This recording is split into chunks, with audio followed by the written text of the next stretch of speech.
Vous vous demandez peut-être comment sont nées les entreprises qui ont marqué l'histoire des drones. Ne vous inquiétez pas, je vais vous présenter l'une d'entre elles aujourd'hui. Quand on parle de compagnies qui produisent des drones, on pense souvent à DJI. Mais savez-vous que la France fait aussi partie de l'histoire des drones avec une entreprise pionnière, Parrot. Tout commence en 1994, bien avant l'essor des drones. Parrot, fondée par Henri Seydou, Jean-Pierre Talvar et Christine de Tourvel, était une société spécialisée dans la reconnaissance vocale et dans les accessoires Bluetooth pour voitures. Rien à voir avec les drones a priori. Mais en 2010, Parrot surprend tout le monde avec son lancement de l'Air Drone.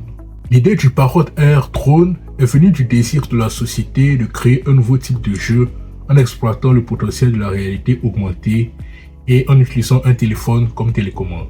C'était une petite révolution.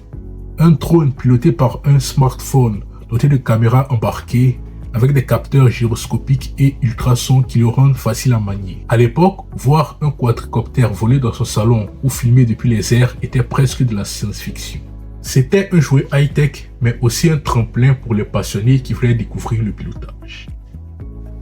Parrot a continué avec des modèles comme le Bebop ou la Navi, qui proposaient des caméras 4K, une légèreté incroyable et une autonomie correcte. La Navi a même été utilisée dans des contextes professionnels, notamment pour la surveillance et la cartographie.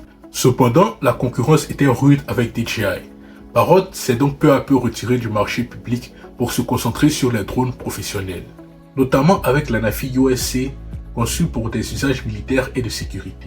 Aujourd'hui, Parrot collabore étroitement avec les armées américaines et européennes pour fournir des drones compacts, sécurisés et adaptés à des missions critiques.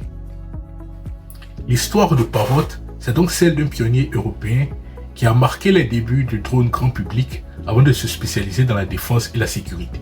Voilà, c'était Pierre-Emmanuel. N'hésitez pas à vous abonner à la Locodrone pour plus de vidéos.